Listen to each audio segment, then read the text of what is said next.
in figure 11.15. There's some really nice representations of a soil profile in several different soil orders.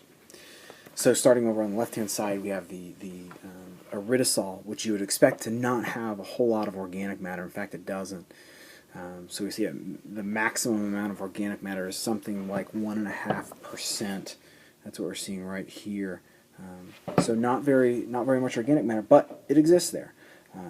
It's not completely devoid of organic matter, and this gives the soil ability to hold some water, to have some fertility in those situations, but it declines pretty rapidly to 0%.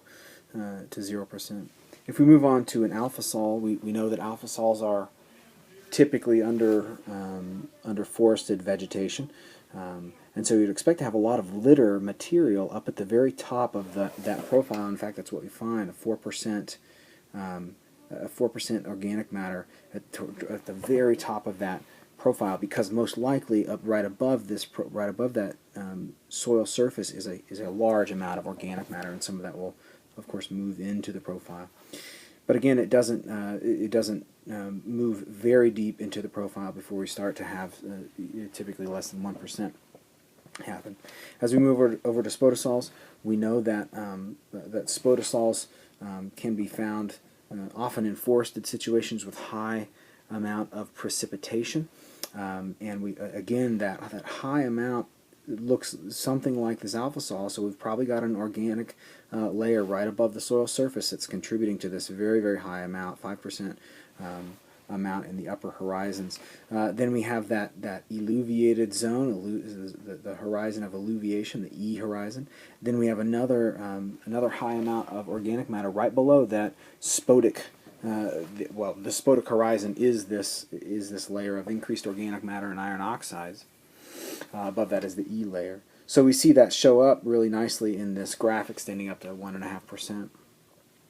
With mollisols, you see that things are much more consistent as you move deeper into the soil profile, and that's because we have grass roots that are contributing large amounts of organic matter in these upper horizons.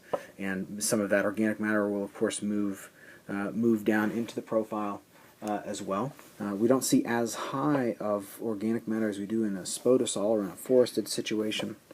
Well, we do see equal amounts in a forested situation with alpha sol, but the thing to note about mollisols again are the nature of the really slower decline as you move down. We have much more organic matter on the whole soil profile than we do with our alpha sol that declines really rapidly.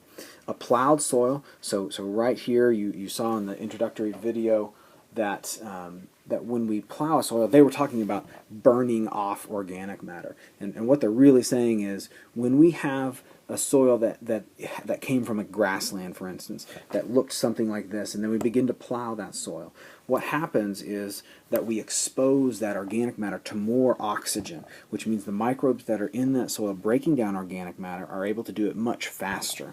And so we reduce this, we come from 4% down to 2%, 2% in this situation. In those situations, we're still adding organic matter. So we're not going down to 0%.